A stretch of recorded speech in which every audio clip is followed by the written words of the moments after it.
बताया था last class में। ठीक है। उसके बाद मैंने आपको बताया था कि इसमें अलग अलग जो इनऑर्गेनिक कंटेंट हैं और जो ग्रोथ रेगुलेटर्स होते हैं उनको हम यूज करते हैं। ठीक है।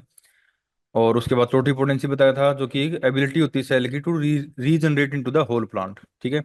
उसके बाद प्लास्टिसिटी होता है ability of plant to alter their metabolism growth and development to best suit their environment, यानी कि प्लांट क्या करता है, अपने आप को अच्छे से स्टेबली एडजस्ट करता है अकॉर्डिंग टू द इन्वायरमेंट। इसको बोलते हैं प्लास्टिसिटी। मतलब मान लो वाटर कम हो गया तो प्लांट उसके हिसाब से ग्रो करना स्टार्ट कर देगा, पानी ज्यादा होगा तो उसके हिसाब से ग्रो करेगा। ठीक है। और प्लांट टिश्यू कल्चर में बताया था अलग अलग टाइप के जो मीडिया हम उनको भी यूज करते हैं। ठीक है। तो यहाँ पर कुछ एग्जांपल थे, लाइक MS मीडिया था, B5 मीडिया था, N6 मीडिया था और निट्स मीडिया था। ठीक है। तो यहाँ पर इसको निट्स मीडिया बोलते हैं, टी साइलेंट होता है इसमें। ठीक है। तो यहाँ पर ये अलग अलग पर्सन ने बनाए थे, लाइक MS मीडिया को मोरिसी स्कूग ने बनाया था, इसको MS वर्ड है। और इसको हम ज्यादातर ऑर्गेनोजेनेसिस और रीजनरेशन के लिए यूज करते हैं। B5 मीडिया को अगेन गैम बोर्ग ने बनाया था, और इसको अगेन सस्पेंसल कल्चर या फिर सेल कैलस कल्चर के लिए यूज किया जाता है। और प्रोटोप्लास्ट कल्चर के लिए भी इसको हम यूज करते हैं। N6 मीडिया को एंथर कल्चर के लिए, यानी कि एंथर कल्चर के लिए हम इसको यूज करते हैं भाई। ठीक है। और उसके बाद जो निट्स मीडिया है, इसको भी अगेन एंथर कल्चर टेक्निक के लिए यूज किया जाता है। अब हम देखेंगे कि अलग अलग जो मीडिया होते हैं, जो पर्टिकुलर मीडियम मैंने बताया था भाई, उसमें क्या क्या चीजें होती हैं। तो अगेन मान लो मीडियम चाहे कोई भी हो, आपने अगर मान लो मीडियम बनाना है तो उसमें क्या क्या चीजें आप ऐड करोगे तब वो मीडियम कन्वर्ट होगा। तो भी इसी बात है, मैंने बताया था अगार तो होना ही होना चाहिए। ठीक है ना। एक शुगर का सोर्स डेक्सट्रोज होनी चाहिए। उसके अलावा यहाँ पर कुछ मैक्रो न्यूट्रिएंट्स होने चाहिए, like this one, calcium, potassium, magnesium, phosphorus. कुछ माइक्रो भी होने चाहिए, लाइक दैट। ठीक है। आयरन हो सकता है एज ए चिलेटिंग एजेंट आप यूज कर सकते हो। ठीक है। तो अगेन ये दोनों कंपलसरी हैं, ये होने चाहिए। इसके अलावा आयरन को भी आप as a chelating agent use कर सकते हो। Organic compound like carbon, vitamin and phenolics, ये भी होने चाहिए। मतलब ये सारे नहीं, वो डिपेंड करता है कि आप किस प्लांट की टिश्यू को ग्रो कर रहे हो। उसके अकॉर्डिंग इनमें से मान लो आपने केवल कैल्शियम और पोटाशियम ऐड कर दिया, आपने केवल जिंक और ये दोनों ऐड कर दिए, आपने विटामिन ऐड कर दिए, आपने ये ऐड कर दिया, तो ये जो नया मीडियम बना, आपने जो चीजों को ऐड करके बनाया है, ये आपका अलग मीडिया हो जाएगा फिर। जब आप रिसर्च करते हो तो हम यही इसी इन्हीं कॉम्बिनेशन को ट्राई करते रहते हैं एक पर्टिकुलर प्लांट को ग्रो करने के लिए। उसके बाद है कुछ नेचुरल कॉम्प्लेक्सेस भी इसमें ऐड कर सकते हो, आप चारकोल भी ऐड कर सकते हो और कुछ ग्रोथ रेगुलेटर भी ऐड कर सकते हो। तो फॉर एग्जांपल नाइट, ये इनकी टेबल है, ये एसेंशियल एलिमेंट आपने फिफ्थ सेमेस्टर में पढ़ा होगा, नाइट्रोजन, कैल्शियम, मैग्नीशियम, इनके जो रोल हैं। ठीक है। बिना वाला नाइट्रोजन ऑब्वियस सी बात है, आपका जो DNA है, प्रोटीन है, वो बनाता है। मैग्नीशियम क्लोरोफिल के लिए चाहिए। आपका पोटाशियम और ये दोनों हैं, ये आयन होते हैं। ठीक है। ऐसे ही जो फोर्स है P, जिसको ATP बनती है आपकी, या फिर फोस्फोडाइस्टर बॉन्ड बनता है DNA में। ठीक है। ऐसे ही मैग्नीज है तो अगेन सल्फर है, आयरन है, तो ये अलग अलग क्या है, न्यूट्रिएंट्स हैं। तो अगेन ये जो आपने ये जो इनके फंक्शंस हैं, ये आपसे एग्जाम में नहीं पूछेगा, बट आपको पता होना चाहिए। केवल आपके जो नाम है, ये नाम आपको इसमें याद करने हैं बस। ठीक है, कि कौन से मैक्रो एलिमेंट्स है और कौन से माइक्रो है। ठीक है। तो अगेन ये मैंने इसमें बना रखी हैं, अगर आप ये वीडियो में रिकॉर्ड भी कर रहा हूँ तो आप इसको देख लेना। ठीक है। मैक्रो है, उसके बाद यहाँ पर माइक्रो है। ठीक है। उसके बाद कुछ नेचुरल कॉम्प्लेक्सेस भी इसमें आप ऐड कर सकते हो मीडियम में, लाइक कोकोनट एंडोसम ऐड कर सकते हो। कोकोनट एंडोसम क्योंकि साइटोकाइनिन होता है इसके पास। साइटोकाइनिन क्या है कि नेचुरल, सॉरी, साइटोकाइनिन क्या है, आपका एक प्लांट हार्मोन है। तो कोकोनट एंडोसम फंक्शन करती है एज ए नेचुरल साइटोकाइनिन। ऐसे ही आप कुछ प्रोटीन हाइड्रोसाइलेट्स को भी यूज कर सकते हो, टोमेटो जूस यूज कर सकते हो, यीस्ट एक्सट्रैक्ट यूज कर सकते हो, माल्ट एक्सट्रैक्ट यूज कर सकते हो, पोटैटो अगार, तो मैंने आपको लास्ट क्लास में आपको याद बताया था, TDA मीडिया। तो अगेन यहाँ पर हम पोटैटो और डिस्टेक्सट्रोज एंड अगार को हम यूज करते हैं। ठीक है। तो इनको हम सारे यूज नहीं करने हैं। इनमें से मान लो आपने केवल टोमेटो जूस यूज कर दिया, तो इसकी वजह से आपने नया मीडिया बन जाएगा आपका। आपने केवल यीस्ट कर दिया तो नया बन जाएगा, आपने दोनों को कर दिया तो फिर से नया बन जाएगा, आपने ऊपर वाले तीन को कर दिया तो और कुछ नया बन जाएगा। मतलब अलग अलग कंपोजिशन बदलती रहेगी। तो आप वेरी कर सकते हो according to the need of regeneration of particular plant. आप चारकोल को भी यूज कर सकते हो। तो चारकोल क्या करता है, चारकोल करता है भाई डिटॉक्सिफाइंग एजेंट, यानी कि जो भी प्लांट वेस्ट निकालता है, जब प्लांट छोटा होता है तो भी इसी बात, उसके पास रूट वगैरह तो है नहीं, लीफ वगैरह भी नहीं है, ठीक है। तो उसका जो वेस्ट वगैरह होता है ना, उसको डिटॉक्सिफाई करने के लिए हम चारकोल को यूज करते हैं। तो charcoal detoxify the waste from the plant tissue, impure impurities वगैरह हों तो इसको हम यूज करते हैं। नॉर्मली चारकोल को यूज किया जाता है लोअर देन 0.3, यानी कि 0.3 या फिर इससे भी लोअर कंसेंट्रेशन में इसको यूज किया जाता है, मतलब बिल्कुल एक पिंच सा। ठीक है। तो मतलब आपने इसमें कंसंट्रेशन वगैरह यूज नहीं, याद नहीं करनी, बस आपको ये पता होना चाहिए कि मीडियम में आप चारकोल को भी एज ए सब्स्टिट्यूट यूज कर सकते हो। और करता क्या है कि जो वेस्ट, प्लांट का जो वेस्ट मटेरियल होता है उसको डिटॉक्सिफाई करता है। क्योंकि अगर मान लो आपने चारकोल नहीं डाल रहा, प्लांट जो टॉक्सिक सब्सटेंस रिलीज कर रहा है, उन्हीं टॉक्सिक सब्सटेंस से क्या होगा, कुछ टाइम बाद जो प्लांट खुद की उसकी डेथ हो जाएगी फिर। कुछ ऑर्गेनिक कंपाउंड्स भी आप इसमें हम ऐड करते हैं, लाइक सुक्रोज है, ग्लूकोज है, मैंने बता दिया ये डेक्सट्रोज, शुगर, मतलब जितने भी मीठे के लिए आप यूज कर सकते हो। तो प्लांट को कार्बन की जरूरत होती है, तो कार्बन का सोर्स सुक्रोज यूज कर सकते हो, डेक्सट्रोज कर सकते हो, ग्लूकोज कर सकते हो, फ्रक्टोज कर सकते हो। तो अगेन ये क्या है, कार्बन सोर्सेज हैं। विटामिन भी आप सारे के सारे, लाइक आप विटामिन भी आप यूज कर सकते हो। ठीक है। तो जस्ट सिंपल आपने नाम याद रहे तो ठीक है, नहीं आपने केवल ये वर्ड यूज करना, ये बताना कि इसमें आप carbon source like sugar, glucose use कर सकते हैं हम, और विटामिन में हम विटामिन यूज कर सकते हैं। ठीक है। तो यहाँ पर एडेनिन है, इनोसिटोल है, थाइमिन है। इसके बाद ऑर्गेनिक एसिड्स में आप यूज कर सकते हो, सिट्रिक एसिड है आपका, एस्कॉर्बिक एसिड है। ठीक है। फिनोलिक कंपाउंड्स में आप कुछ फिनोलिक कंपाउंड यूज कर सकते हो, लाइक का फ्लोरो ग्लूकोसिनोल्स। ठीक है। तो अगेन ये stimulating the routing of the suit section, यानी कि जो सूट है यानी कि स्टेम है उसके अंदर रूट को इनिशिएट करता है ये फिनोलिक कंपाउंड। उसके बाद जेलिंग एजेंट, तो जेलिंग एजेंट में मैंने बताया था हम अगार यूज करते हैं भाई। क्लियर है, कोई इसमें कुछ भी नया नहीं था। यानी कि आपने जो मीडिया है उसको हम बनाना है सेमी सॉलिड फॉर्म, यानी कि इट इज लिक्विड और solid form, depending on the culture type. यानी कि आपका जो मीडिया है वो लिक्विड भी हो सकता है और सॉलिड भी हो सकता है, लेकिन ज्यादातर हम यूज करते हैं इसको सेमी सॉलिड फॉर्म में। और सेमी सॉलिड बनाने के लिए हम इसको अगार यूज करते हैं। ठीक है। तो अगेन अगार क्या है, जो सीवीड है, यानी कि एक एल्गी से निकलता है। ठीक है। ग्लेसेरिया और जिलेडियम एल्गी होती हैं, जो रेड एल्गी के ग्रुप में आता है ये। ठीक है। और उनसे हमें ये ज्वेलिंग एजेंट अगार अगार है, इसको हम अगार बोल लो फिर अगार अगार बोल लो, ये हमें मिलता है भाई। हम मीडिया में ग्रोथ रेगुलेटर भी यूज करते हैं, तो अगेन ग्रोथ रेगुलेटर आपके प्लांट हार्मोन हो जाएंगे सारे के सारे। ठीक है। तो अपने इनके नाम है। तो जो अगर ऑक्सीजन आप ज्यादा डाल रहे हो तो उस टिश्यू में रूट ज्यादा बनेंगी। अगर आप साइटोकिनिन ज्यादा डाल रहे हो तो उसमें सूट ज्यादा बनेंगी। जिबरिन डाल रहे हो तो उसकी जो सेल है वो ज्यादा इलोंगेट होनी स्टार्ट हो जाएंगे, सेल इलोंगेशन होगा। और एफसीसी एसिड डाल रहे हो तो अगेन प्लांट स्ट्रेस हार्मोन है, इसकी ग्रोथ को रोकेगा। ठीक है। अब इनको तो अगेन ये अलग अलग ऑक्सीजन के अलग अलग फॉर्म है, इतना आपने नहीं करना। जैसे सिंपल आपको पता होना चाहिए कि ऑक्सीजन ये आपसे पूछ सकता है फर्स्ट पेपर में, फर्स्ट पेपर में प्लांट हार्मोन आपके। ठीक है। तो मैंने आपको जो लेक्चर शेयर किया था, ठीक है, उसमें भी यहाँ पर मैंने अलग अलग जो यानी कि आपसे पूछ सकता है ऑक्सीजन की कितनी फॉर्म्स आपके सिलेबस में है, या फिर आपने ऑक्सीजन की 3 फॉर्म को बताओ। तो यहाँ पर है इंडोल एसिटिक एसिड, IAA, पीछे वाली स्लाइड में फुल फॉर्म लिखे हुए हैं। Indole acetic acid, indole butyric acid, आपका naphthalene acetic acid, 2,4-D 2,4 dichlorophenolic acid acetic acid. ठीक है। तो अलग अलग इनके नाम है। ठीक है। तो ये सारे के सारे क्या है, ऑक्सीजन की अलग अलग फॉर्म है, सिंथेटिक फॉर्म आप बोल सकते हो। ठीक है। ऐसे ही साइटोकाइनिन की अलग अलग फॉर्म है, यानी कि BAP है, 2IP है, काइनेटीन है, जिनेटीन। तो ये they are the form of, इन फॉर्म को आप यूज कर सकते हो फॉर द, तो अगेन साइटोकाइनिन अगर आपने मीडियम में डाल दिया ना तो ये सूट को फॉर्म करता है भाई। ऐसे ही ऑक्सीजन क्या करता है, ये रूटिंग इनिशिएट करता है। ठीक है।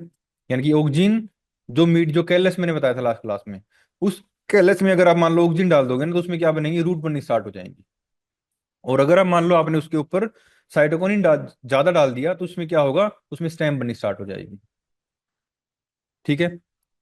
ऐसे ही जिबरेलिन, ये भी क्या एक प्लांट हार्मोन है।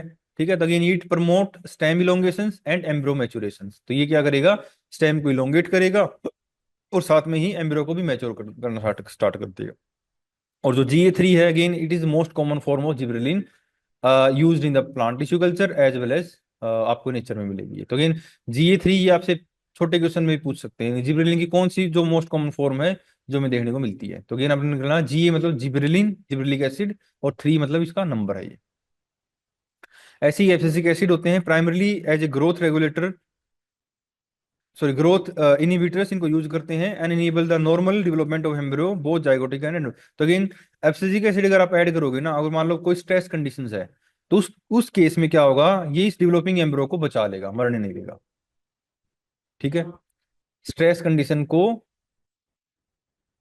टैकल करने के लिए हम एब्सिसिक एसिड को ऐड करते हैं। इथिलीन एक गैस हार्मोन होता है जो कि ज्यादातर हम राइपनिंग के लिए यूज करते हैं या फिर सेनेसेंस के लिए यूज करते हैं। ठीक है। जिसके आपने देखा होगा, इथिलीन मैंने आपको लेक्चर शेयर कर रखा, उसमें आप देख भी लेना कि अगर मान लो इथिलीन एक गैस हार्मोन होता है, ठीक है, और अगर मान लो आपने इसको देखोगे कैसे, आपने एक पका हुआ बनाना लेना है, बिल्कुल पका हुआ, ठीक है, उसको आपने बिल्कुल जो हरे बनाना होते हैं उनके बीच में रख देना है, तो वो एक पका हुआ बनाना उन जो कच्चे हैं आपके हरे, उन सभी को एकदम से पका देगा बहुत फास्ट। ठीक है। ऐसे आप एक सेब का एग्जाम्पल ले सकते हो, पका हुआ सेब बाकी को भी पका देता है।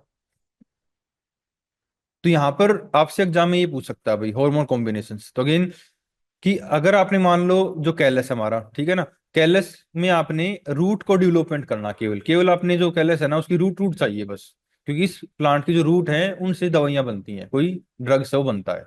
तो क्या करोगे, स्टेम बनाओगे या नहीं आप केवल रूट रूट बनाओगे। तो अगर आपने उस कैलस की केवल रूट रूट ही बनानी है, तो क्या करोगे, ऑक्सीजन का लेवल ज्यादा डाल दोगे और साइटोकिनिन का लेवल कम कर दोगे, तो केवल रूट बनेंगे। अगर मान लो आपने कैलस में केवल स्टेम बनानी हो, तो क्या करोगे, साइटोकाइनिन के लेवल को बढ़ा दोगे और ऑक्सीजन के लेवल को डिक्रीज कर दोगे। इस केस में केवल वहां पर स्टेम अच्छे से डेवलप होंगी, रूट डेवलप नहीं होंगी। और अगर मान लो आपने ऑक्सीजन साइटोकाइनिन का नंबर जो रेशियो है एंजाइम का प्लांट हार्मोन का ये बराबर रखा, तो वो जो कैलस है वो इरेगुलरली ग्रो करेगा, मतलब वो एक तरीके से, मतलब उसमें ना ही तो अच्छे से शूट बनेगी ना अच्छे से में रूट बनेगी, वो लगातार इस तरीके से मतलब ग्रो करता रहेगा इरेगुलरली।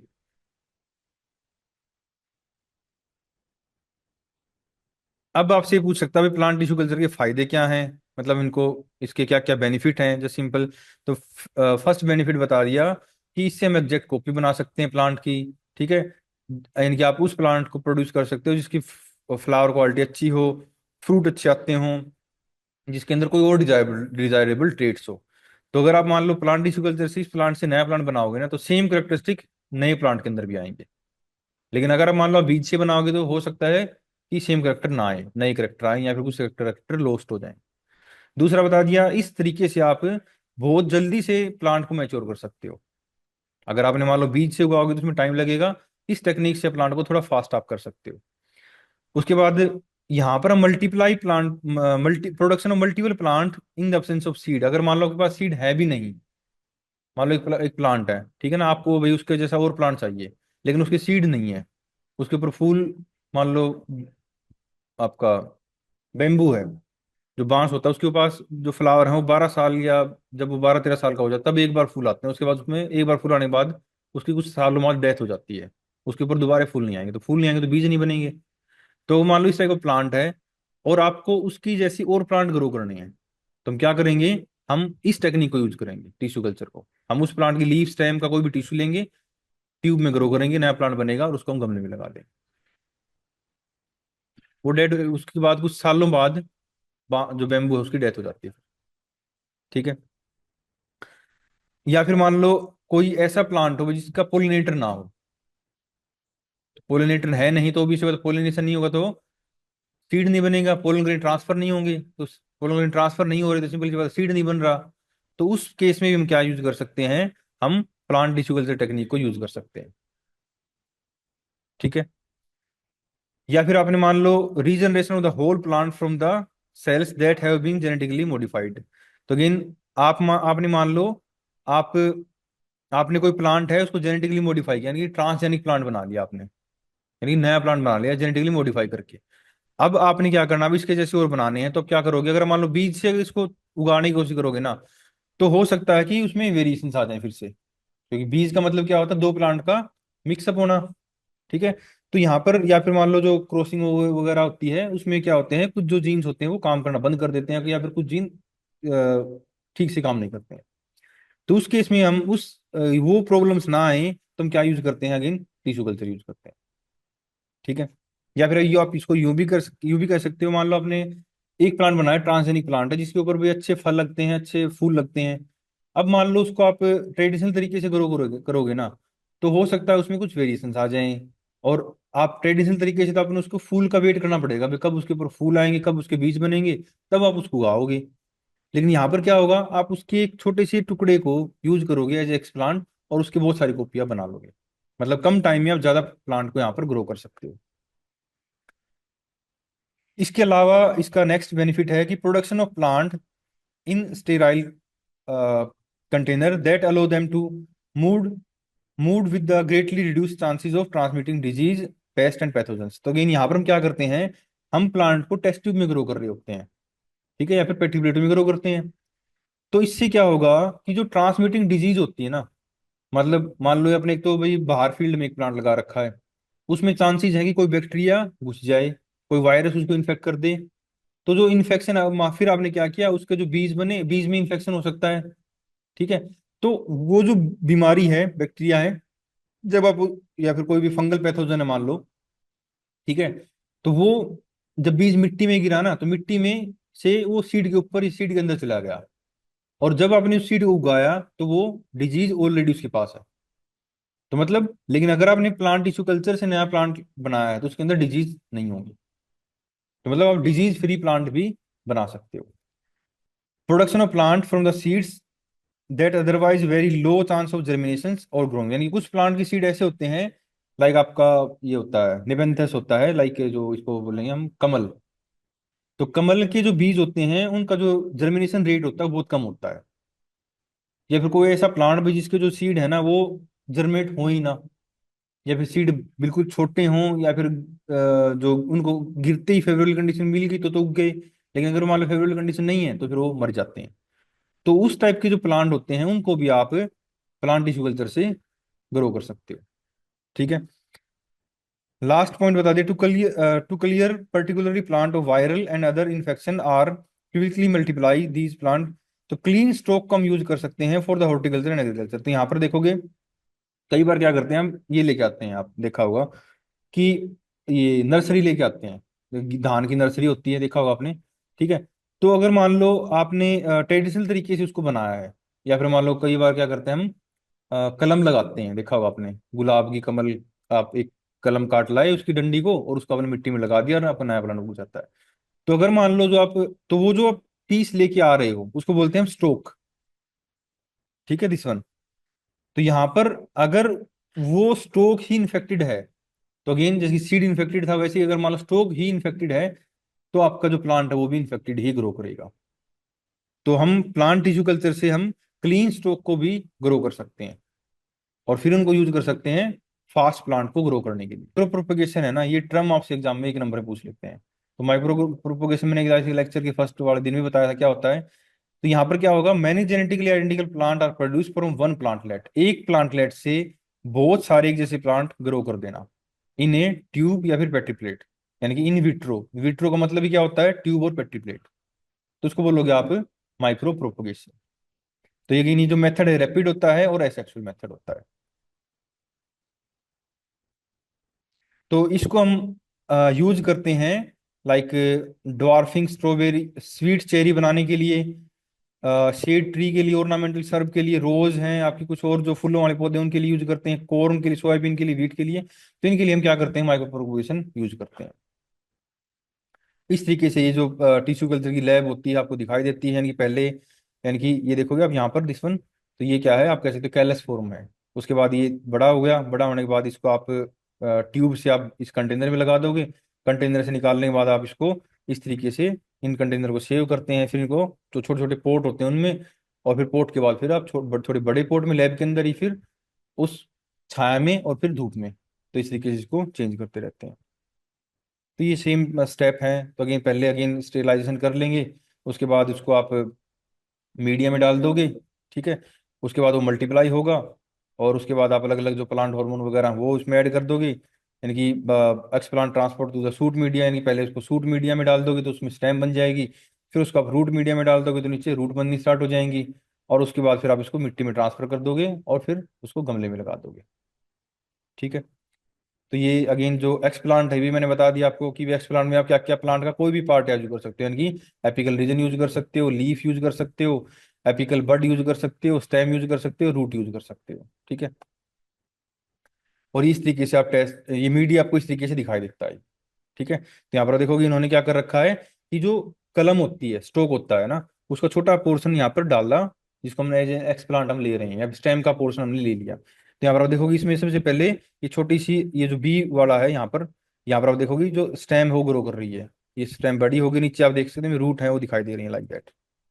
ठीक है, तो ये इस तरीके से इसको पहले पेट्री प्लेट में ग्रो करते हैं, अलग अलग कैलस बनता है, कैलस को फिर ट्यूब में ट्रांसफर कर लेते हैं भाई। तो अगेन ये ऑलरेडी मैं बता चुका हूँ, अनडिफिनिट मास ऑफ सेल्स को हम कैलस बोलते हैं, और कैलस से फिर रूट और सूट वो बनती है। ठीक है, वो डिपेंड करता है कि आप किस टाइप का जो प्लांट हार्मोन हो इसमें ऐड करोगे आप। ठीक है, और कैलस को हम लगातार ट्रांसफर करते रहते हैं from one plate to another plate, और फिर जो स्टेम है, रूट है, वो लगातार इसमें बनती रहती है। तो अगेन एक कैलस से आप इस तरीके से बहुत सारी जो कैलस है वो बना सकते हो, और फिर हर एक कैलस से भी अलग अलग प्लांट बना सकते हो। तो ये भी जो एप्लीकेशंस हैं, ये भी इसी की एप्लीकेशन है प्लांट टिश्यू कल्चर की। तो ये रैपिड, आप फास्ट, यानी कि इसको जो स्ट्रोक है या फिर जो कह सकते हो जो प्लांटलेट्स उनको फास्ट बना सकते हो, डिजीज को एलिमिनेट कर सकते हो, और जो नॉर्मल मेथड से, कन्वेंशनल मेथड से जो चीज़ें ग्रो नहीं करती हैं, आप उनको इस तरीके से ग्रो भी कर सकते हो। और आप रेयर और इंडिजिनस जो प्लांट स्पीसीज होती हैं उनको भी आप प्रिजर्व कर सकते हो। ठीक है, एम्ब्रो कल्चर क्या होता है? एम्ब्रो कल्चर क्या होता है कि आपने एम्ब्रो को लेना है एज ए एक्सप्लांट, तो वो जो कल्चर होगा आपका वो एम्ब्रो कल्चर कहलाएगा। ठीक है, मतलब कोई कुछ प्लांट ऐसे होते हैं जिनमें एम्ब्रो तो बनता है, लेकिन एम्ब्रो के बाद जो प्लांट है ना, वो एम्ब्रो को सपोर्ट नहीं कर पाता है, और उस एम्ब्रो की कुछ टाइम बाद डेथ हो जाती है। तो उस केस में फिर उसके बीज नहीं बनते फिर। ठीक है, तो उस केस में क्या करेंगे हम, उस प्लांट से एम्ब्रो को निकाल लेंगे। ठीक है, और निकालने के बाद फिर अगेन उसको उसी तरीके से प्लांट टिश्यू कल्चर मीडियम में ग्रो करेंगे और नया प्लांट बना देंगे। तो वो जो मेथड होगा उसको बोलेगा एम्ब्रो कल्चर। ठीक है, यानी कि एम्ब्रो कल्चर क्या होगा, ये आपसे एक नंबर में पूछा जा सकता है, एम्ब्रो कल्चर होता क्या है, ठीक है, कैसे करते हैं। ठीक है, तो एम्ब्रो कल्चर क्या होगा, a culturing of embryo excised from the ovary, यानी कि ओवरी से एम्ब्रो को निकाल लेंगे। ठीक है, निकालने के बाद उसको फिर हम मीडियम में डाल देंगे, और फिर यानी कि रेस्क्यू, तो इसको एम्ब्रो रेस्क्यू भी बोला जाता है एक नंबर में। ये भी आपसे पूछ लेते हैं व्हाट इज एम्ब्रो रेस्क्यू, यानी कि एम्ब्रो को निकाल लेना, ठीक है, और उसको ग्रो करना कल्चर मीडिया में भी। तो अगेन ये जो पॉइंट है ये वाला, ये इंपॉर्टेंट है एम्ब्रो रेस्क्यू वाला। ठीक है, तो अगेन इस टेक्निक से आप जो एम्ब्रो डेवलपमेंट में प्रॉब्लम्स आती है ना उनको टैकल कर सकते हो नेचुरली। या फिर मान लो आपने कोई हाइब्रिड बनाया है जिसका फर्टिलाइजेशन तो हो गया और एम्ब्रो बन गया, लेकिन उससे आगे वो अबोर्ट हो जाता है क्योंकि प्लांट उसको सपोर्ट नहीं करता, प्लांट को लगता है तो कुछ अलग चीज है, क्योंकि आपने दो अलग अलग प्लांट को मिला के बनाया है हाइब्रिड। तो उस केस में जो हाइब्रिड होते हैं उनको भी आप जो हाइब्रिड प्लांट आपने बनाए हैं उनको भी आप उनकी जो ओवरी है उनसे आप एम्ब्रो को निकाल के और फिर टिश्यू कल्चर में ग्रो कर लोगे, तो वो नए प्लांट बना लेंगे। तो ये इस तरीके से आप देखोगे इसमें ये आपका एक्स प्लांट लिया था, तो ये नहीं है, क्या है आपका वही एम्ब्रो है। जो आपको डॉट दिखाई दे रहे हैं छोटे छोटे व्हाइट कलर की। ठीक है, तो इसको, ठीक है, ये दिख रही है आपको व्हाइट कलर की डॉट, तो ये क्या है, दिया था एम्ब्रो। उसके बाद यहाँ पर क्या हुआ, एम्ब्रो को ग्रो किया, एम्ब्रो से क्या बनी, कैलस बन गई, ये कैलस आपको, ठीक है, दिस वन। तो ये क्या है, कैलस। कैलस क्या बनाते हैं, मास ऑफ सेल। तो यहाँ पर देखोगे बहुत सारी छोटी छोटी सेल है, उनका इरेगुलर मास ऑफ सेल है वो बन गया है। ठीक है, उसके बाद यहाँ पर हमने अलग अलग कैलस को अलग अलग ट्यूब में डाल के ग्रो किया, तो अगेन यहाँ पर आप देखोगे रीजन, कैलस का रीजनरेशन हो रहा है, दिस वन। ठीक है, उसके बाद यहाँ पर इसमें रूट आ जाएंगी, और फिर आप इसको गमलों में ट्रांसफर कर दोगे। ठीक है, तो ये कंप्लीट किया था भाई कि एम्ब्रो कल्चर कैसे करते हैं। सेम मेथड है, बस नाम नाम दोस्त एम्ब्रो यूज कर लिया एज ए एक्सप्लांट, बाकी सब कुछ सेम है। ठीक है,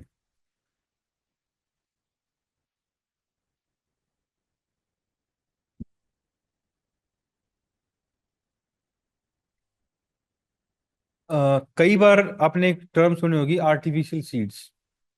ठीक है, तो आर्टिफिशियल सीड्स क्या होते हैं कि हम क्या करते हैं कि जो एम्ब्रो हमने निकाले हैं ना उनको सोडियम एल्जिनेट से कैप्सूल, उनके बाहर एक कैप्सूल बना देते हैं। मतलब उनको, जैसे कि आपको दवाई लेते हो कैप्सूल होता है, ठीक है, उस कैप्सूल के अंदर दवाई होती है। तो यहां पर हम क्या करेंगे कि जो एम्ब्रो आपने निकाला है उस एम्ब्रो के चारों तरफ आप एक सोडियम एल्जिनेट का कैप्सूल बना दोगे, तो वो बन जाएगा आपका आर्टिफिशियल सीड। और इनको हम फिर यानी कि इनको कल्चरिंग के लिए हम फिर उनको यूज कर सकते हैं। ठीक है। तो encapsulated embryo are placed in the calcium for 20 minutes to form a complex range in the water and store in the close containers. तो the containing material is packed with nutrients and hormones. यानी कि आपने जो एम्ब्रो बनाए हैं इनको एक डब्बे में रखना है जिसमें आप कुछ हार्मोन वगैरह डाल दोगे ताकि जिंदा रहें। तो जैसे मान लो आपने फिर से प्लांट ग्रो करना है तो आप क्या करोगे, इस एम्ब्रो को, इस कैप्सूल को लोगे और इससे नया प्लांट आप बना लोगे।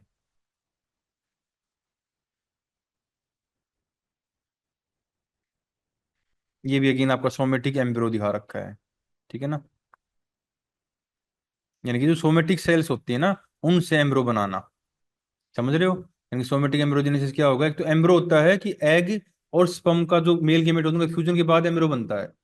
एक होता है कि प्लांट के किसी भी सोमेटिक सेल से, उसके लीफ से, फ्लावर पेटल से, उनसे एम्ब्रो बनाना।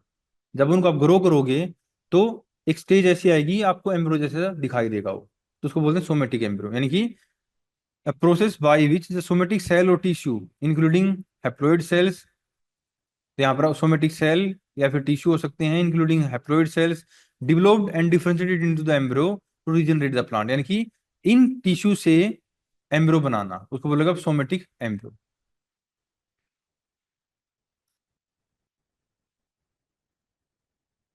तो सोमेटिक एम्ब्रो को भी हम यूज कर सकते हैं अगेन कोलोनल प्रोपगेशन के लिए, जेनेटिक ट्रांसफॉर्मेशन के लिए, raising the Soma colonel variations in the tree species with the help of mutations and rising synthesising of artificial seed. तो अगेन यहाँ पर हम आर्टिफिशियल सीड भी बना सकते हैं और मेटाबोलाइट्स बनाने के लिए भी।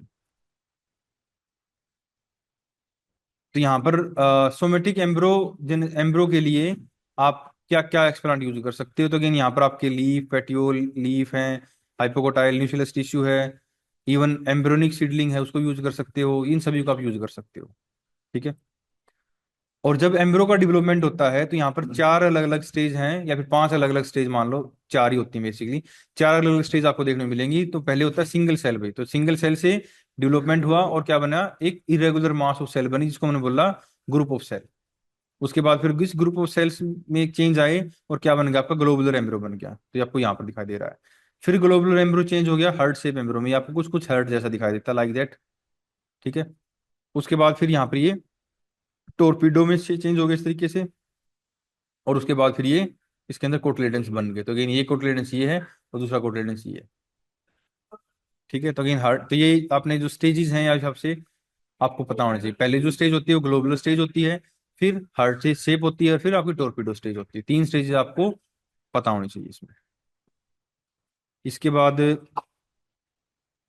नेक्स्ट आते हैं हम इसमें।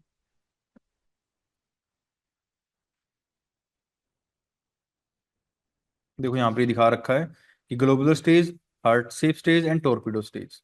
और उसके बाद इसमें क्या बन जाएंगे, कोटलेडेंस बन जाएंगे और इसको आप फिर नया प्लांट है ये नए प्लांट के अंदर कन्वर्ट हो जाएगा ये। हाँ जी हाँ जी। ठीक है। इसके बाद एक कल्चर और यूज करते हैं हम, जिसको बोलते हैं मेरिस्टेम कल्चर भी। मेरिस्टेम कल्चर मतलब आपने प्लांट की टिप का जो टिश्यू है उसको यूज करना है एज एक्स प्लांट, उसको बोल दो मेरिस्टेम कल्चर।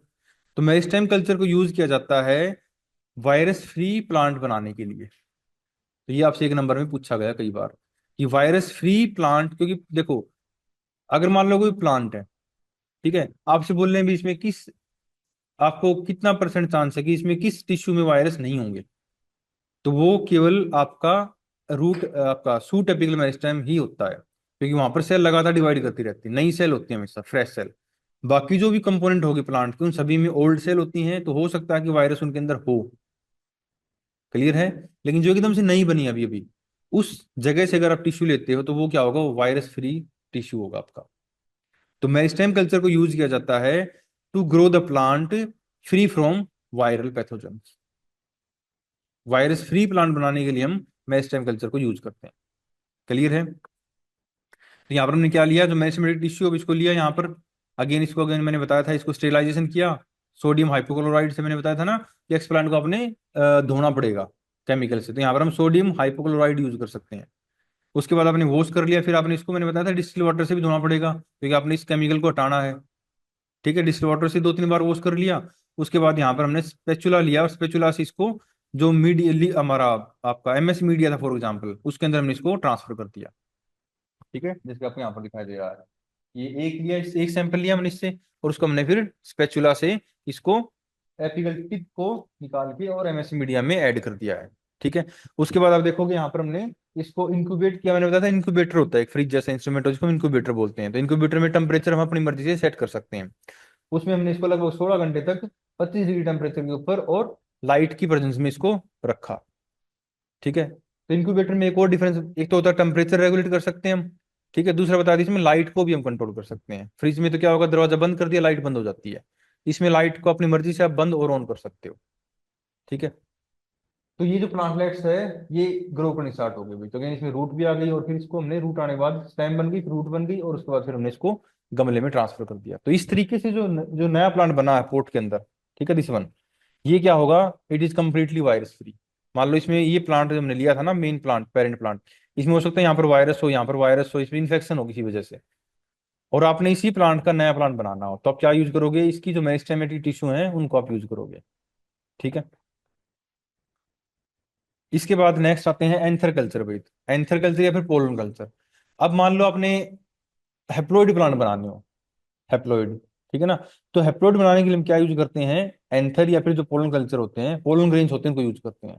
तो जो पोलन ग्रेन्स आपको पता है हेप्लोइड सेल होती है, जिसकी एग हेप्लोइड होता है, म्यूसिस के बाद बनता है ना एग। ऐसे ही जो आपके जो पोलन ग्रेन के अंदर जो मेल गेमेट्स होते हैं, या फिर कह लो पोलन ग्रेन्स है अपने आप में, वो क्या है, वो हेप्लोइड स्ट्रक्चर है।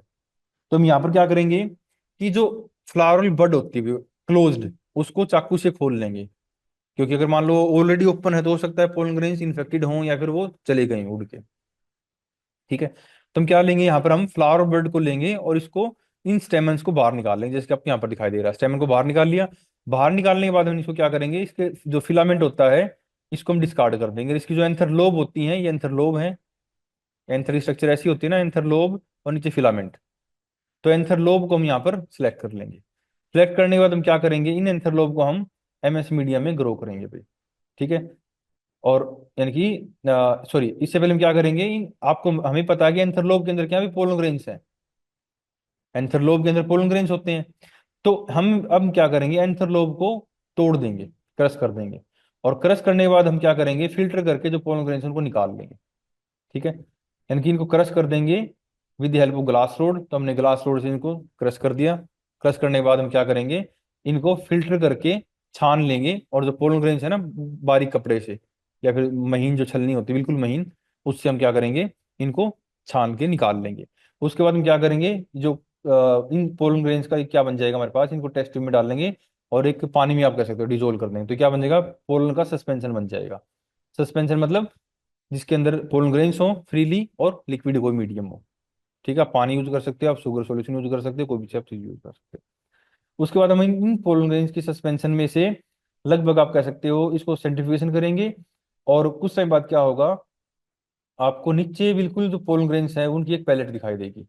मतलब जब मान लो कोई चीज पानी में घुली हुई हो, ठीक है, तो अब क्या करोगे, आप उसको घुमाओगे तो क्या होगा, जो भारी चीज होती है नीचे बैठ जाती है, हल्की चीज ऊपर आ जाती है। तो पोलन ग्रेन्स हैवी होते हैं पानी से वेट में, वो नीचे बैठ जाएंगे। ठीक है, तो यहाँ पर क्या बनेगा, पोलन की पैलेट बन गई इस तरीके से। ठीक है, इसके बाद हम क्या करेंगे, आ, यहाँ पर हम इसको इस पैलेट को फिर से जो नया मीडियम होगा हमारा, free from again infection, bacteria virus, उसके अंदर डाल लेंगे, और उसके बाद डालने के बाद जो पोलन ग्रेन्स है हमने इसको डायरेक्टली निकाल लेंगे भाई। ठीक है, और फिर इन पोलन ग्रेन्स को हम वापस एमएस मीडियम में कुछ पोलन ग्रेन्स को यहाँ पर डाल देंगे, और ये ग्रो करना स्टार्ट कर देंगे। तो लेकिन यहाँ लगातार पोलन ग्रेन्स ग्रो करेंगे, और फिर क्या बन जाएगा, कैलस बन जाएगा इस तरीके से, क्योंकि पोलन ग्रेन्स का सिंगल सेल है। ठीक है, और उस सिंगल सेल से जो एक पोलन फिर क्या बनाएगा, उसके अंदर इरेगुलर सेल डिवीजन होगा, मास ऑफ सेल बनेगा और कैलस बन जाएगा। कैलस से फिर एम्ब्रो बनेगा, और एम्ब्रो से फिर यानी कि एम्ब्रो की ग्लोबुलर स्टेज आई, फिर आपकी अगेन आपकी टोरपीडो स्टेज आई, और फिर आपकी हार्ट शेप स्टेज आई, और उसके बाद फिर अल्टीमेटली फिर तो ये सारी स्टेज दिखा रखी है यहाँ पर, ग्लोबुलर मान लो, यहाँ पर ये आपका आपका हार्ट शेप दिखा रखी है, यहाँ पर आपका टोरपीडो बना सकते हो आप। अल्टीमेटली टोरपीडो से शेप बनने के बाद इसमें क्या बन जाएंगे भाई, आपके जो कोटलेडन्स वगैरह हैं, लीफ वगैरह हैं, वो बननी स्टार्ट हो जाएंगी। और उसके बाद इसमें लीफ बन गई, स्टेम बन गई, फिर इसमें रूट बन जाएंगी, तो अगेन यहाँ पर ये जो प्लांट बना है अब, ये हमने किससे बनाया? केवल एक पोलन ग्रेन से बनाया है। तो पोलन ग्रेन हैप्लॉइड होते हैं। तो यहाँ पर जो प्लांट बनेगा ये हैप्लॉइड प्लांट बनेगा। आप समझ गए? इसके अंदर जो सेल होंगी वो सारी सारी हैप्लॉइड सेल्स होंगी। डिप्लॉइड हैप्लॉइड तो समझते हो ना, हैप्लॉइड मतलब क्रोमोसोम नंबर हाफ होंगे। ठीक है। तो यहाँ पर जो एंथर कल्चर होता है, फिर पोलन कल्चर होता है, it is the best method to form haploid plant in anther culture और पोलन कल्चर। यानी कि जो हैप्लॉइड प्लांट बनाने के लिए हम इस टेक्निक को यूज करते हैं। ठीक है। इसका उधर चार्ट भी लगा हुआ, अगर आपने देखना हो तो लैब में पीछे वो जो एक चार्ट लगा हुआ ऊपर, ठीक है, उसको देख लेना बाद में।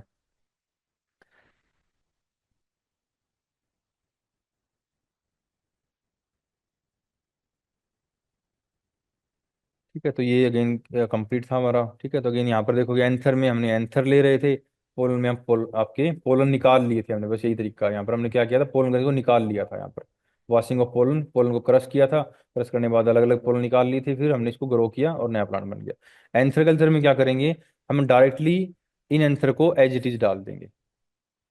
हम कुछ नहीं करेंगे, पोलन ग्रेन नहीं निकालेंगे। तो यहाँ पर हम क्या बनेंगे, एंथर बने। और उसके बाद फिर जो एंथर है ना, इसके ऊपर से क्या बनेगी, जो प्लांटलेट्स है ना वो बननी स्टार्ट हो जाएंगी। और उसके बाद फिर एक हर एक प्लांटलेट को यहाँ से अलग करेंगे और नया प्लांट बना लेंगे। ठीक है। तो anther culture is a technique by which the developing anther at the at a precise and critical stage are exercise. यानी कि हम क्या करेंगे, एंथर को रिमूव कर लेंगे पहले from the unopen flower bud and culture in nutrient medium. ठीक है। यानी कि एंथर को डायरेक्टली निकाला और कल्चर मीडियम में डाल दिया ग्रो करने के लिए। ठीक है। Where the microscope with in the cultured anther developed into the callus. तो अगेन अल्टीमेटली क्या होगा, ये जो आपका जो एंथर है ये किस में कन्वर्ट हो जाएगा, फिर अल्टीमेटली कैलस के अंदर ही कन्वर्ट हो जाएगा इस तरीके से। और फिर uh, जो कैलस है वो एम्ब्रॉयड में कन्वर्ट हो जाएगा। एम्ब्रॉयड मतलब जो कैलस है ना, इसकी जो कैलस था आपका ये, इसके ऊपर छोटी छोटी छोटी प्लांटलेट्स है वो निकलनी स्टार्ट हो जाएंगी, जिसको बोल देते हैं आपका एम्ब्रॉयड्स। और उसके बाद फिर हम क्या करेंगे, आ, इन एम्ब्रॉयड्स को यहाँ से अलग अलग, यानी कि इनको अलग अलग करके और नया प्लांट है वो बना लेंगे। ठीक है। और पोलन कल्चर में क्या किया था भाई, कि हम ये यहाँ पर हम अगेन पोलन ग्रेन्स को निकाल लेते हैं। यानी कि इनको हम at the uninucleated stage are squeezed out aseptically and, यानी कि एंथर से पोलन ग्रेन को निकाल लेंगे हम। और उसके बाद हम क्या करेंगे, उनको ग्रो करेंगे। तो ये मतलब है एक ही बात, आप पोलन ग्रेन निकाल के कर लो या फिर डायरेक्टली यूज कर लो। तो डायरेक्टली यूज करोगे तो एंथर बोल दोगे, पोलन ग्रेन निकाल ली तो आप पोलन ग्रेन कल्चर बोल दोगे। दोनों से बनेगा आपका हैप्लॉइड प्लांटलेट से अल्टीमेटली।